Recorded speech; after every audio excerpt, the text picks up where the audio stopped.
Alright, good to be here again. I always like to hear Nathan teach us such a good job. They're going through all those laws and regulations and so forth. But as you know, there's 7 articles in the Constitution, and it was very interesting. One time I was at a big open, what we call the fireside. It was huge. There was a lot of people there, and personally, you know who Shane Krauser is? Yes. And well, he was doing his constitutional work. And the question was asked, when we were way back in the road floor, how many of you love the Constitution? And everybody, just about everybody, all these hands anyway, put their hands up. And, yes, he said, okay, that's good. How many of you know the Constitution? A few less hands went up. And then he said, how many articles are in the Constitution? There were maybe 2 hands. So this was in a huge auditorium. And I was way in the back. With, 7. And he said, is she right? Is that correct? Are there 7? And nobody wanted to correct him. And he said, she's right, there's 7. And I thought, here I was born in New Zealand, and of course came here and have studied now for 25 years because I love this land and I love the law, the principles of the Constitution. Not the politics, I love the principles of the Constitution. But the point that I'm making is, there were so many people. What I learned from that, there are so many of us who say we love it, but we don't know it. So that's the point of why we're doing this. So here we are at the second article. And Nathan has done a very good job explaining the first, and that's good because that is the largest one of all of those responsibilities. When we're in the schools and teaching this, one thing that the children come away with at the end of this is that, okay, 7 articles. Article 1 basically tells who makes the laws. 2 is about the executive branch, the president, and so forth. And 3 is the judicial. 4 is about the states and their rights, and so I won't go through these. But anyway, second article, obviously about the president. I do now, this is the oath. I do solemnly swear that I will faithfully execute the office of President of the United States and will, to the best of my ability, preserve, protect, and defend the Constitution of the United States, so help me God. Not a very big oath, but a very good declaration of what the President is supposed to do. Every military officer takes that step. Right. And so do police officers and law enforcement places too. Okay. So how many executive powers are there? Does anybody know? Just offhand? Okay, let's go there. I don't want to embarrass anybody. But how many executive? There it is, 6. So under the Constitution, as we've just said, Congress had 20 powers, and the President is given 6 powers. Very limited and defined powers. So let's take a look at those. So the 6 powers that are vested in the President. First, he is the Commander-in-Chief over the military and militia. Like I said before, he can't declare war, but that's his position right there. 2. Now, I think if you're following along in your purple packet, I think there's a place there that requires us to have a look at that and write that in there. Anyway, faithful execution of the laws, receive counsel of cabinet, grant reprieves and pardons. It's interesting, isn't it? Because the cabinet is made up of about 26 regulating agencies, which are this is why we have so many problems, is because of the cabinet, basically. If there's 2,600 federal agents, and they're giving him advice, and they're under him anyway, who's giving who the advice? And because they're regulating agencies, they even set their own taxes. I'm talking about the big agencies like FEMA, EPA, environment, all of those. But a lot of things are bypassed because they go directly through the rules and regulations of that cabinet. Okay. Number 3, he's the chief diplomat. He maintains diplomatic relations, makes treaties, and chooses ambassadors. Treaties right there kind of puts a red flag in your face, because treaties can even supersede the Constitution, because they're international. So we have to be very careful with those treaties, but that's what happens. Well, actually, he's got a part in making the treaty, but the Senate plays the other part. Right. He can't do it on his own. Yes, and they're supposed to give him permission or not give him permission, but we see a lot of permission happening. So, for chief of state, over 300, we have 300 million now, roughly, as an average. And of course, we know that because, as Nathan mentioned earlier, when we got the Constitution, we then had a census, so we would know that. The original colonies were about 3 million, so we've gone from that to 300. Over 300 million Americans, and gives the State of Union address. He's a chief legislator, and he recommends needed legislation. Recommends it, doesn't make it. He doesn't have the authority to do that. And approve or veto bills, call special congressional sessions, and fill vacancies. And the sixth one is power of appointment, Supreme Court judges, heads of departments. So they're his limited and defined powers. Now, of course, there's a lot of work involved within those powers. But if you think about it, back in the time when they had that, when they first, the founding fathers put this into effect, there weren't 2,600 regulating agencies. So that right there has given him a lot more power under the cabinet.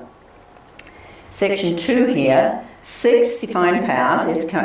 Well, these are just pictures that we have up here, representations, but Commander-in-Chief of the Army and Navy, appoint ambassadors and so forth. We have a lot of pictures, of course, if you've noticed in these PowerPoints, because we use these in the schools. What does it they say about a picture? A picture paints 1,000 words for children. We need to have more activities like that. And make treaties with consent of the Senate, as he just said. Okay, section 2 through 4, presidential responsibilities. The State of the Union report to Congress and recommend to their consideration such measures as he shall judge necessary and expedient. He shall have power to grant reprieves and pardons for offences against the United States. Here's where he receives the ambassadors, and here's the impeachment situation here. And this right here would be the State of the Union address. Okay, order of succession, presidential succession. Okay, if something, in fact, it was recently, we were traveling, we were listening to the CDs, I don't know if any of you, but anyway, there were a series that Bill O'Reilly did, and this one in particular was Killing Lincoln. And when that assassination took place, you know, of course it was a plot, even though John Wilkes Booth actually, he was the only one that was killed, Abraham Lincoln, but it was a plot to kill all of these others in succession. There were 4 in on that plot as well. The others survived the attacks, but not Lincoln. But this is, as you look at the succession, if the president dies, it goes next to the vice president, then it goes to the Speaker of the House and so forth. So if, for instance, as I just said, if there was a plot or, say, a big assassination plot where simultaneous events are happening to kill the others off as well, and hopefully that would never happen. We haven't had that happen yet. But if it did, or a big major event happened, this is the order of succession. You know, I don't know a lot about it. Did you know, Nathan? Yeah, sorry, I forgot to mention that. The President Pro Tem, there's not a constitutional requirement for how to choose the President Pro Tem, but the tradition is that it's the most senior member of the majority party in Congress. And so for example, right now, before this last election, it was Harry Reid, because the Democrats were in control, and Harry Reid has been there the longest of the Democrats. Now it's Orrin Hatch, because the Republicans are in control, and he's been there the longest of the Republicans. Oh, thank you. I did not know that. Good. Glad you asked that. I did know that a while back, but I think I've forgotten it, but good. Thank you for explaining it. Okay, so there it is. That's how that would happen. You've got your order and succession there. Okay. Selection of government officials. The ingenious idea, intelligent design. You know, we think about these men and what they did for us, but do we really, really appreciate? This was actually the first known People's Republic when we got the Constitution. I mean, these men were very intelligent men. They had studied, like for instance, Thomas Jefferson, he was fluent in 6 different languages. They studied all the Roman and the Greek societies and all the ancient history of these people. They even read in those languages so they could get the meaning from that better. And they found there just wasn't any form of a people's public other than what they found with the Israelites in the wilderness under Moses, when he first took them out of Egypt, and Jethro, it's in Deuteronomy and so forth, said, you're going to kill yourself, try to, have these people knocking 3 million people is what they assumed according to the size of the armies, that were coming and knocking on his tent door every day and about their problems and so forth. He said, you need to choose out wise men.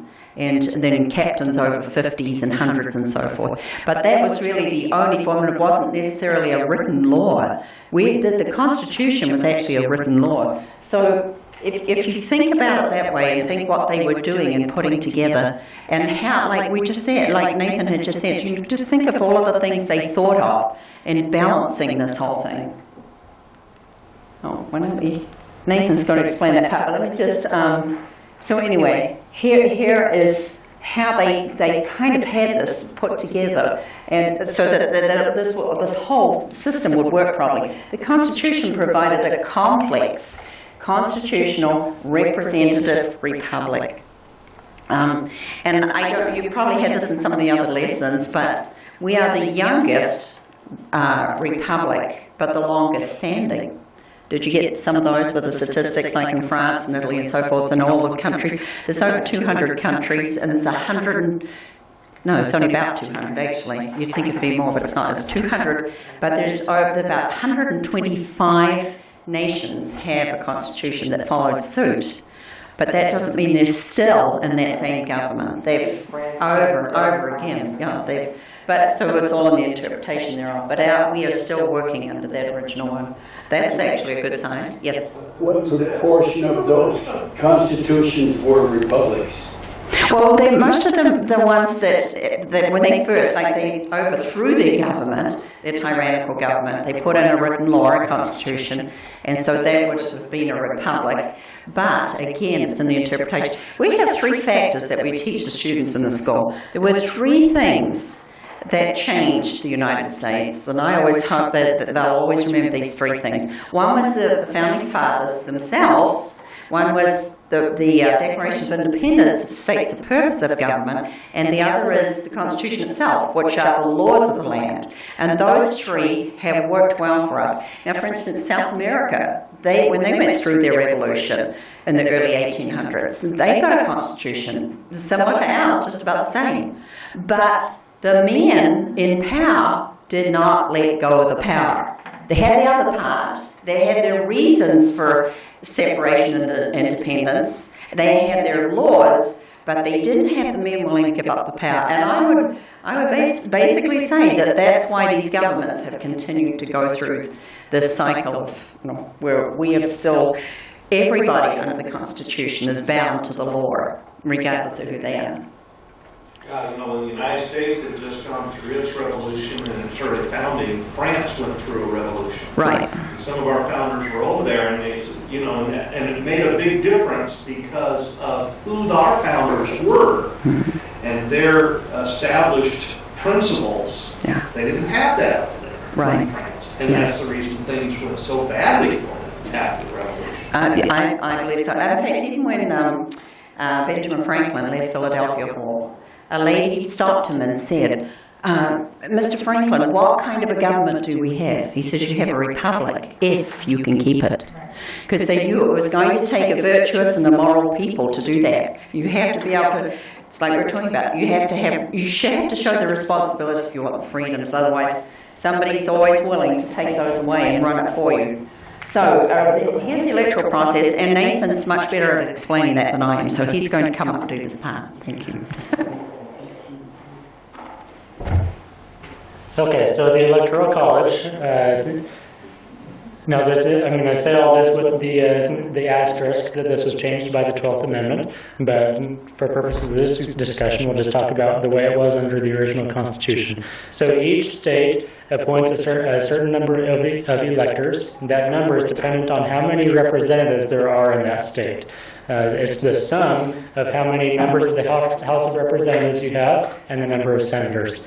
So in Arizona, we have 9 members of the House of Representatives serving in Congress, and we have 2 senators, of course. Every state has 2, so we have 11 electors. Okay, and that's how it is throughout all the states. That's how the number of electors is determined.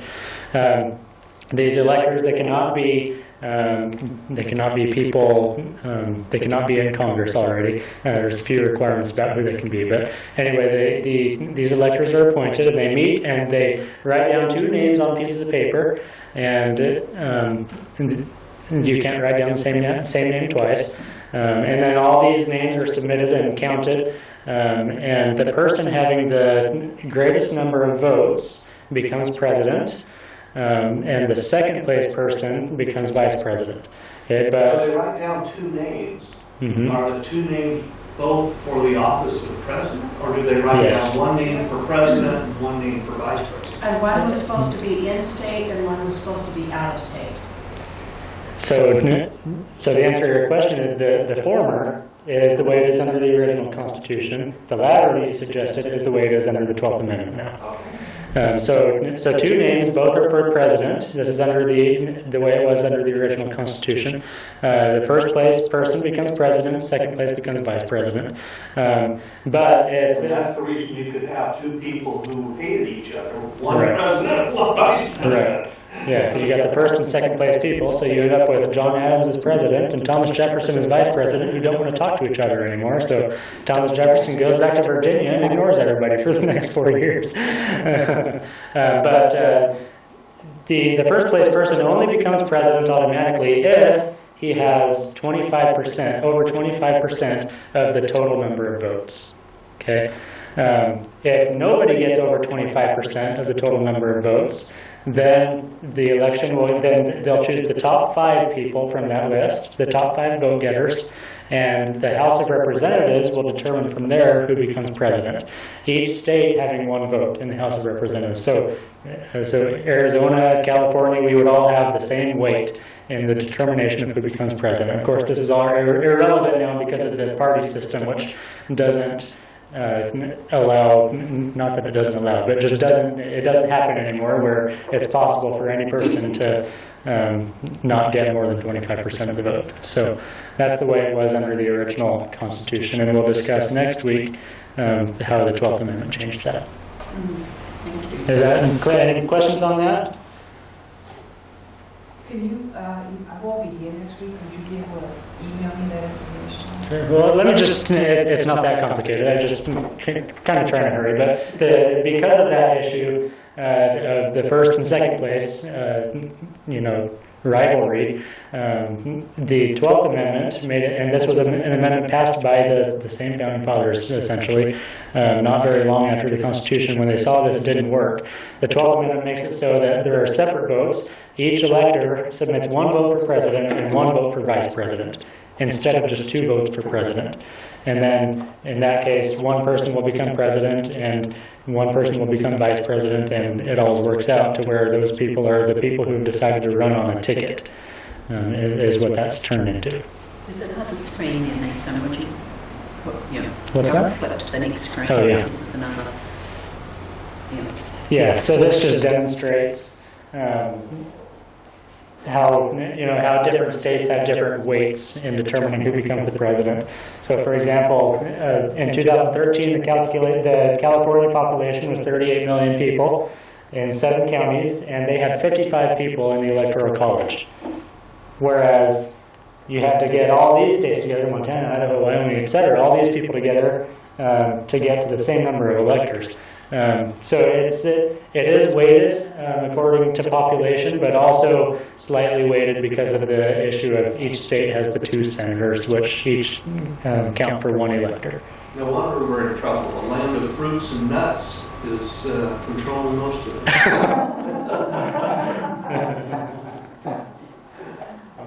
Thank you, Nathan. 1 good. I don't know why that's always been a more difficult one for me to understand that process. Probably because of the original and what has changed. Okay, so what is the judicial branch for? This is the third article now. And here's a good, obviously, they're there to interpret the law according to the Constitution. But here it says, establish justice and uphold the law. Again, according to the Constitution. I can really get close to that. Here it is, Article 3, Judicial Branch. Supreme Court, the highest court, has 9 judges, that's the Supreme Court. And you know that they're appointed by the President, they're not voted in. They apply the law, and again I'm going to say determined, they determine if it's constitutional, again. Review and explain laws, judicial review, and then resolve and disputes. The federal courts assign 11, they're assigned 11 types of disputes. That's what they do in those courts. They have 11 different types of courts. Here's in section 1. I don't know if good, you're looking at your book and you've got your little one there. 15, page 15 if you want to look at it. But the judicial power of the United States shall be vested in one Supreme Court during good behavior, and they'll receive compensation. So, and of course they're in for life. Why do you think, why are they appointed for life? The senators, they've got 6 years, House Representative 2 years, President 4 years. So why is it life for Supreme Court judges? Well, it actually is during good behavior. That's what the words are. That's right. Say for life. Yeah. But I mean, there's no term, sorry. Nobody seems to want to say what's bad behavior. Where does it say that about good behavior? I'm not happy about that. Yeah, it should be right there. Yeah. Section 1, so the judges both of the Supreme and the inferior courts shall hold their offices during good behavior and shall at stated times receive for their services a compensation which shall not be diminished during their continuance in office. Mm. But I know we have it in our materials and so forth, that they can be in for life. Let's say that. That's a better way of putting it. Because if they have, if they could actually determine it was bad behavior or poor behavior, like you said, it's oftentimes hard to determine, but it is because of good behavior that they can be in there for that amount of time. And not only that, they have very tough decisions to make that are very unpopular. At times, they have to be able to do a job that nobody else really wants to do as far as making a lot of these decisions. And they have to be able to do it without their lives being threatened. They make that decision. That's law. That's how that is. And so that's why we hope we have good Supreme Court judges in there. And of course it probably depends on the president and so forth who's electing those Supreme Court judges as to what decisions come out of this whole judiciary system. I think it's important to understand the founders actually didn't even set out to create a judicial branch, really. They thought that all cases would just be handled at the state level. And so it's not like they said, okay, we need one branch of government to make laws, one to enforce, and one to interpret the laws. That's not what they set out to do. They just found that there were certain types of cases that it didn't make sense to be held at the state level. They were just, so that this federal judicial system was created in order to hear those types of cases that don't make sense to be heard at the state level. Right, and that's where they go up the chain and through appellate courts and so forth until they reach the Supreme Court. But like Nathan said, this whole system has become much more elaborate and complicated as where they go out. And as they say, government works best at the community, state level, and so forth. So there's two kinds of courts. There's Article I courts and Article III courts. The courts that are created under Article III. Right, and there are other courts that are appointed by Congress. They're created as Congress. Yeah, and we'll see some of those here in a minute. So let's have a look. Controversies between two or more states. See, this is what their jurisdiction is in those courts for the Supreme Court. So if it can't be solved in the states, in other words, and another state's arguing with the other state, then it would have to go through these Supreme Courts. And between a state or citizen and a foreign state. And let's have a look here. Federal court system. So you've got your US Supreme, you've got your US Court of Appeals. This might help explain this a little bit better. And you have the US District Court, one in each state. The state court system, you have your Supreme Court, Court of Appeals, and Superior Court. So do you see the difference right there? And remember, the federal government was formed mostly for protection of all of the states and to sort of be a big umbrella over them to protect them. It wasn't to give them all this power. The states were supposed to do that on their own, but if they couldn't agree, then they would have to get involved in that. And there's two types of, is this what you're talking about here? Anyway, here's the two different forms. You've got your criminal court, which is where a law is broken, say there's been murder or bodily harm and so forth. That's going to be criminal. Or, burglaries, very violent crimes, that kind of thing. And then you've got your civil courts, which are between, this could be just, more families, employees, suing and so these, lawsuits and that type of thing. So that's the differences in those two courts. And this is the original and the appellate jurisdiction right here. So it's kind of broken up and divided depending on what the case scenario is. No, Article 1, Section 8 Let's go back. specifically talks about setting up federal courts. Okay. Would you read that? Have you got it right there? Yeah. Okay. Article 1, Section 8. So but that's interesting because that's under legislative, but yeah.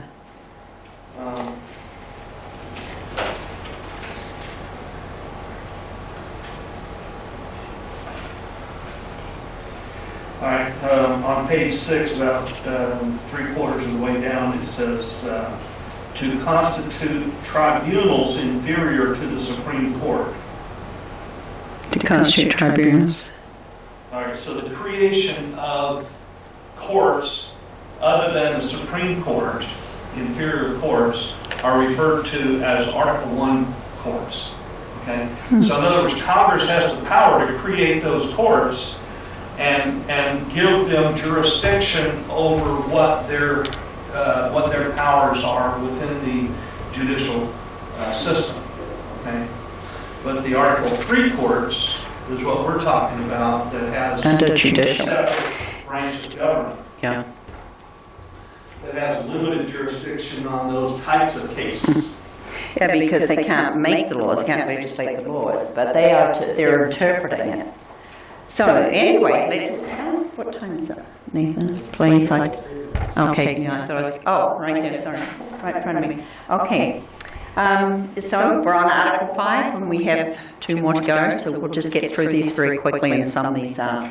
Article 4, rather, not 5, 4, this has everything to do with the states and their rights. And so the law is to protect those states from each other, and that we have equal jurisdiction in each state. Like you can drive to, for instance, to California and be able to cross those borders on your Arizona license and so forth. Or if there's a criminal offense, that they can do extradition. If the criminal has fled the state, they can bring them, and they catch them, they can bring them back into the state for them to be tried. So all of that, it's a state honor law, laws, records, court rulings of every other state. And that's what we have when you put them all together in an umbrella of a national government. This is very important. And something comes to mind really quick. During World War II, how did a little country like Japan invade China? Look at the mainland of China on a map. Huge. But they did. And they massacred them. They went into province after province after province after province. At that time, China was not a united China. Not that I'm saying they got the best government afterwards, but they had they didn't protect each other. It would be just like having the United States just with individual states with no national authority. We would not be able to protect ourselves, and from foreign invasion in particular. So that's a good thing to remember, is we're frustrated about the abuses of the federal government. We still need a federal government to hold it together. And the fact that's what John Jay and Alexander Hamilton and James Madison were making the point of when they're trying to sell people on the Constitution, the Federalist Papers, that we needed a federal government just for that reason alone. And so same privileges, let's have a look at Article 5. We're just going through this quickly. Article 5 is the amending process. That is still in effect, and we can amend. We couldn't put in for an amendment, but here's the qualifications. We have to have 2/3 that propose it, and then we have to have 3/4 of the state legislators to approve it. And they set it up like that because it's not an easy thing to do, to get an amendment in there. But they didn't want people coming up with just everyday whims of, oh, we need to change this and we need to change that. No, this was a very tight system, and it had to be something pretty important to change that. But that is in the article, in the articles of the Constitution, and we have, 27 amendments now. In fact, we operated very well under the first 12 until the Civil War. And then we, of course, needed the Emancipation Proclamation. Following that, we needed the 14th and 15th to protect everybody now, to be able to, vote and so forth. So those groups of amendments came along according to how the nation grew. If legislation had gone through the way the Founding Fathers were hoping it would have, when we got the Constitution, we would not have had slavery then. We would have been able to, but we did, because the southern states wouldn't agree. They're still trying to hold the nation together after the war. Continental dollar is broke. They had to just address what they could address at the time. They gave 20 years to phase out slavery. It never did. 75 years later, we had the Civil War. Cost us 600,000 men because of those states, back in those days, who wouldn't let go of their state rights. You had a question? We're about to finish. I was thinking about, you hear nowadays, some people say we need to have a constitutional convention and revise the Constitution. One of our state officials, been around the state, a friend of mine, I asked him about it, and he said, boy, I hope they never have a constitution. It's a very hot debate right now. Now, maybe 25, 30, 40 years ago, that might not have been too bad. But what people are concerned about now, and I can see why, is who would make those changes, and what would be all of the clauses, the small print, and so it's pretty scary. So yeah, and yet it's given to us to have that right in the 5th article of the Constitution, but we're worried about who would take the power. So that's sort of one of those catch-22 situations. You need a lot of states and a lot of votes. Yeah, you do, 2/3 and then 3/4. That's why the founders put it there, for a reason. Yeah. So we should use it because we need term limits. Yeah. Now, the convention is not required in both methods of amendments. In other words, you can amend by having the states adopt the amendments. 2/3 of the states can adopt a proposed amendment. So in other words, it doesn't have to go through a convention. Yeah, but and again though, it's the change, that's that document that they put together. That might just be one little piece of the document that they're talking about that they want to change. That comes with a list of all of these others. And so, yes. And to really understand the Constitutional Convention, Senator Andy Biggs has written a whole book that just gives so much detail about Article 5. So if you want. It's funny you say that because Mark Levin actually talked about Andy Biggs and said he's holding Arizona back.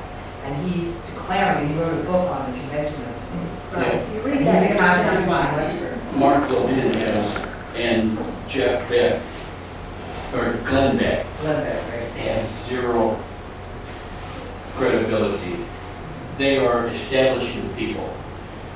Well, I don't know about that. I think Believe Walker it or not, did. He there worked is for a lot of Ronald Reagan. controversy among the conservatives. There is, but I can understand why. I was years ago for a constitutional amendment, and you have faced repealing about 4 of them in the new amendments, but it's what they put in there that goes along with it. All right.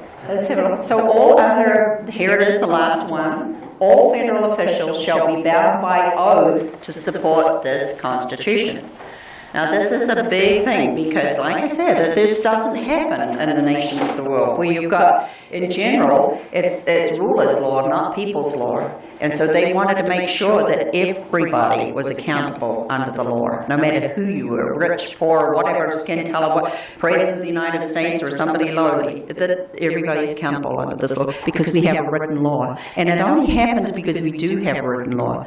I mean, as you saw, the cycles of government, we go through, tyranny to anarchy, rising up and rebelling. If you don't put another law, a written law in there that everybody's held accountable, the biggest bully or a military coup or whatever comes in next, takes over, and we're through that cycle again. So this was a very important thing right here. It said everybody was bound by that oath. So that's why it's an actual article in the Constitution. And then, of course, it was ratified, Article 7, that's Article 6, sorry. Article 7 was, and that's what the Federalist Papers, they were written for that reason, to promote people to ratify the Constitution. That this was a good idea. People at that time had been living under the Articles of Confederation, and it was more about state rights than it was, they were very concerned about having a national government that could take over their power again. Okay, here we are. We have the kind of government we deserve. Collectively speaking, I'm not talking about you guys, you're the ones that we'd like to have some differences. But if you don't govern yourself, someone else will have to govern you. If you want more freedom, show more responsibility. I like this too. This is John Adams, a group of 100 human beings within a short period of time, most will watch and be swayed. Few will rally sides, and less than a handful will actually determine a course of action. John Adams. It's just a statistical fact that that's how it was, and it was that way even when they had the Revolutionary War or for independence.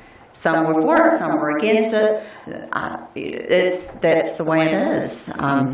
And anyway, of course, during the war, look at those few men who signed those stuff, 56 actual signs the Declaration of Independence, laying their sacred lives and honor and fortune down for what? 3 million people.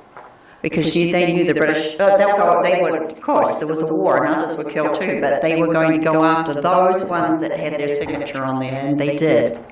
They were hunted like foxes. But anyway, they pledged that. It's interesting to me to see those statistics, though. It gives me hope to think we just need a few good people. We do. And we need, but we need educated people too. And the reason why we're doing this in the schools is so that we can teach these principles, not politics, but principles of the Constitution, so our children will grow up knowing what this nation really is. Okay, thank you. And I'm done. Yes. We need more than a few good people. Of course, as many as we can. Enthusiastic people. Because this is why Article 5 won't work anymore. Because most people don't care, and it's so easy to just run away with it. Mm-hmm. Yeah, but be right. If we can't get into those, like the last slide said, somebody will. Mm-hmm. Yeah, I agree. Thank you very much, everybody. Thank you, Adrian. And hope you keep CPA's Constitution in the classroom. Our goal has been education. That's the determined course we have made. And so we'll have our lesson 5 next week, but do bring others if you would like. And we will start another series in the fall. So thank you for coming, and let everyone know, try to spread the education.